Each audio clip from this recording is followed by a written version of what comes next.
कहानी के शुरू में हम एक आलीशान मकान देखते हैं जहां हमारी हीरोइन अंशु शिया प्रिंसेस की तरह चल के आ रही होती है। जैसी लाइफ उसे मिली है वैसी लाइफ हर लड़की का सपना होता है, पर उसके लिए ये लाइफ कोई ड्रीम नहीं बल्कि नाइटमेयर की तरह है। 2 दिन पहले भी बस्ती के एक छोटे से घर में वो अपनी मॉम के साथ रहती थी, जहाँ पे हर वक्त पैसों की प्रॉब्लम लगी रहती थी। कभी कभी उसके मॉम की तबीयत खराब होने की वजह से उसकी मॉम की तरफ से उसे डिलीवर करने जाना पड़ता था। पता नहीं शिया इतनी अजीब तरीके से क्यों सजी हुई है। कुछ लड़कियां उसे थ्रेट करने आती है और वो भी शिया की तरह सजी होती है। थोड़ी देर बाद ये आके शिया को प्रोटेक्ट करता है, उसे इन सब के बीच में से जाने में हेल्प करता है।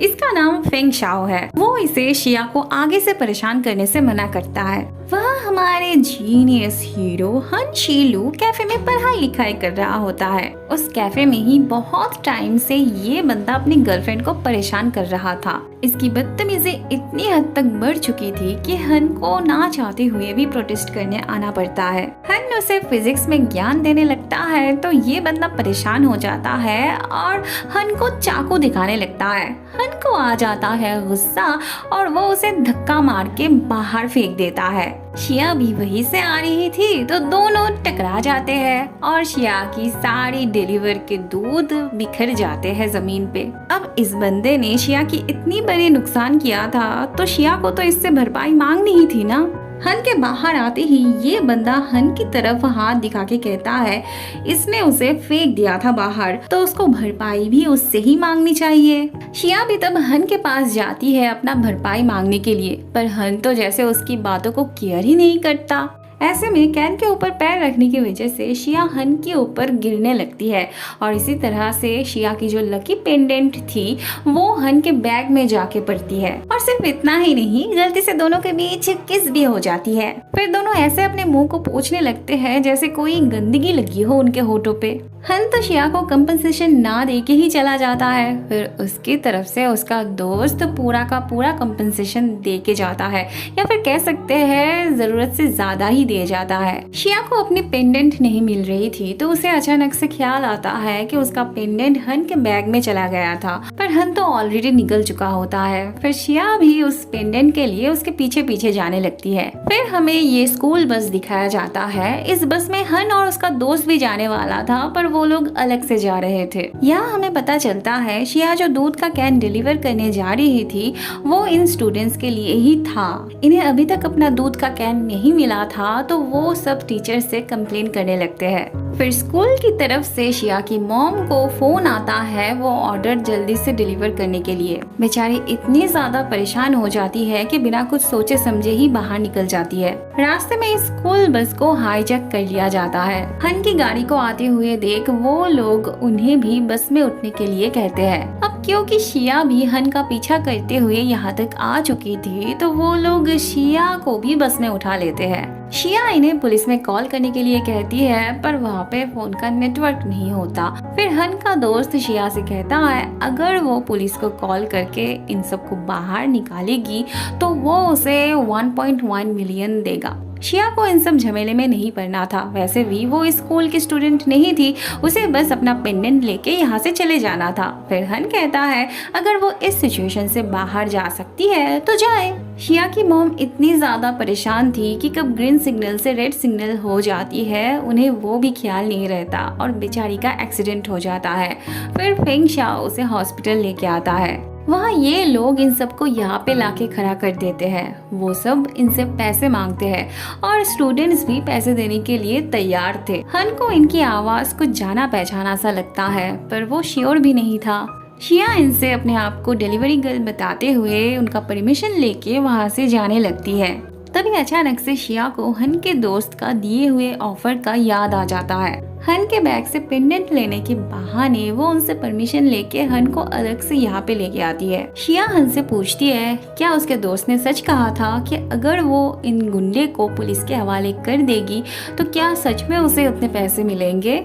हन कहता है ऑफ कोर्स, वो तो शिया को अपना बैंक डिटेल्स भी दे देता है। शिया ने सोचा था कि वो बेहोश होने का नाटक करेगी और ऐसे में एक गुंडे को वो अपने काबू में कर लेगी और बाकी सबको भाग जाने के लिए कहेगी, पर एक्चुअल में ऐसा कुछ भी नहीं होता। वो गलती से हन का हाथ पकड़ के खींचती है और उसे काबू में करने की कोशिश करती है।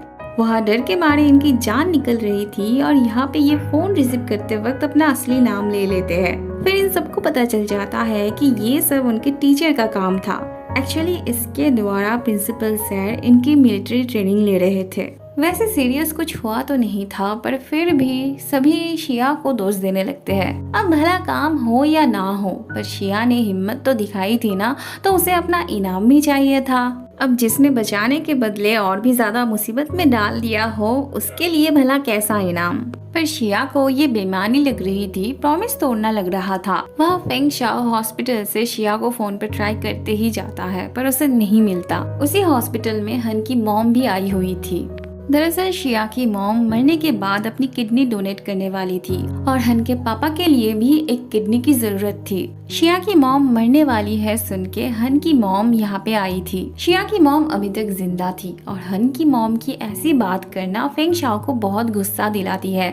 वो हन की मॉम के ऊपर चढ़ने लगता है। आखिरकार शिया का फोन लगता है और फेंग शाओ उसे सब बताता है। एक तरफ शिया थी जिसे अपने मॉम की खबर से शॉक मिलता है और एक तरफ हन था जिसे अपने पापा का किडनी का बंदोबस्त हो गया है सुन के बहुत खुशी मिलती है। हन का मूड अभी अच्छा था तो वो शिया को इनाम के नाम पे भीख देना चाहता था। शिया वैसे ही परेशान थी और ऊपर से हन की ऐसी बातें उसे बहुत ज्यादा गुस्सा दिलाती है। वो हन को एक मुक्का मार देती है। हन की मॉम जब शिया की मॉम से मिलने आती है तब शिया की मॉम उनसे एक रिक्वेस्ट करती है कि जब तक शिया ग्रेजुएशन कंप्लीट करके एक अच्छे घर में शादी करके चली ना जाए तब तक वो उसका ख्याल रखेंगे, उसकी जिम्मेदारी लेंगे। वो शिया की आदतों के बारे में, उसे क्या क्या चीज़ पसंद है, क्या क्या चीज़ों से उसे दिक्कत है, वो सब बोलते बोलते रोने लगती है। एक माँ होके हन की मॉम शिया की मॉम का दर्द समझ रही थी। वो उनसे प्रॉमिस करती है कि वो शिया को अपनी बेटी की तरह ख्याल रखेंगे। हन अपने पापा को देखने हॉस्पिटल चला आता है। उसके बाद ही शिया भी अपनी मॉम को देखने के लिए चली आती है। उसे उसके मॉम की किडनी डोनेशन के बारे में बताया जाता है। शिया कौन है जान के हन की मॉम उससे बात करने जाती है। शिया आखिरी बार के लिए अपने मॉम से नहीं मिल पाई थी, इसके लिए वो हन को दोष देने लगती है, उसे जिम्मेदार ठहराती है। शिया के मॉम को जब लाया जाता है तब शिया टूट पड़ती है। इस दुनिया में उसके मॉम के अलावा उसका और कोई भी नहीं था। तब हन की मॉम उसके पास जाके कहती है आज से वो उसकी मॉम है, वो उसका ख्याल रखेंगी। हन की मॉम शिया को उसकी मॉम की आखिरी ख्वाहिश के बारे में बताती है। हन ने शिया के दोस्त के हाथों से उसके लिए चेक भेजा था, पर शिया को उसके पैसों की जरूरत नहीं थी। वो उसके चेक को फाड़ देती है। वो हन के घर इसीलिए जाना चाहती थी क्योंकि उसकी मॉम की ये आखिरी ख्वाहिश थी। वो अपनी मॉम की आत्मा को शांति देना चाहती थी। उसकी मॉम चाहती थी वो पढ़ लिख के बड़ी हो। वो अपने मॉम की इसी ख्वाहिश को पूरी करना चाहती थी। वो इस ब्लैक बोर्ड पे लिखती है कि उसे अच्छे से जीना है। अगले दिन हन को उसकी मॉम से पता चलता है कि शिया उसी के घर रहने वाली है अब से। इतना कुछ हो जाने के बाद हन शिया को बिल्कुल भी पसंद नहीं करता था और ऊपर से उसका उसके घर पे रहना ये तो उससे बिल्कुल भी बर्दाश्त नहीं हो रहा था। वहाँ शिया की मकान मालकिन का घर जल जाने की वजह से वो शिया को उल्टा सीधा बोलने लगती है। वो उसे घर से निकाल देना चाहती थी और वो शिया को उनका कर्ज चुका देने के लिए भी कहती है, पर उन्हें नहीं पता था कि शिया की किस्मत अब उसे कहाँ ले जाने वाली है। वह शिया के आने के लिए घर को सजाया जा रहा था। हन की मॉम शिया को बताते हुए आ रही थी कि अगर उसे किसी भी चीज की जरूरत हो तो वो बेझिझक बोल दिया करे, पर वो जिसे ये सब बताते हुए आ रही थी वो तो बहुत पीछे रह गई थी। फिर तो हन की मॉम ही उसे पकड़ के अंदर ले जाने लगती है। बाद में हन शिया के कमरे में आता है ये बोलने के लिए कि उसे जितने भी पैसे चाहिए वो ले सकती है उससे, पर वो ये घर छोड़ के चली जाए। पर शिया कहती है वो यहाँ पे शौक से नहीं रह रही है, वो अपने मॉम के आखिरी ख्वाहिश के लिए यहाँ पे रह रही है। उसे चिंता करने की कोई जरूरत नहीं है, जब उसे मौका मिलेगा तो वो जल्द से जल्द यहाँ से चली जाएगी। रात में शिया चुपके से हन के कमरे में आती है अपना पेंडेंट लेने, पर नींद के अंदर हन शिया को पकड़ने लगता है और ऐसे में ही दोनों के बीच फिर से किस हो जाती है। फिर दोनों ही घबरा जाते हैं। हन के कुछ बोलने से पहले ही शिया वो पेंडेंट लेके भाग जाती है। अब यहाँ पे मैं श्योर नहीं हूँ कि वो पेंडेंट ले पाती है या नहीं। अगले दिन ब्रेकफास्ट टेबल पे हन को पता चलता है शिया भी उसी के स्कूल में एडमिट होने वाली है। अब हन को ये बात बिल्कुल भी पसंद नहीं थी। वो चाहता था शिया को किसी और ऑर्डिनरी स्कूल में भर्ती किया जाए। हन की मॉम कहती है शिया को वो अपनी फैमिली मेंबर के तौर पे उस स्कूल में दाखिल करवा रही है। हन कहता है अगर ऐसा होगा तो उसके दोस्त उससे पूछने लगेंगे कि रातों रात उसकी बहन कहाँ से पैदा हो गई। तब हन की मॉम कहती है इसीलिए वो शिया को उसकी होने वाली पत्नी के तौर पे एडमिट करवा रही है, जिसे सुन के शिया के मुंह से पानी निकल के हन के मुंह पे जाके पड़ती है। हन को ये बिल्कुल भी मंजूर नहीं था। तब हन की मॉम कहती है उसने जो ऑनलाइन पे टेलीस्कोप ऑर्डर किया था वो उसे रिटर्न कर देगी। तब तो बेचारे हन को राजी होना ही पड़ता है। फिर दोनों एक साथ स्कूल जाने के लिए तैयार होते हैं।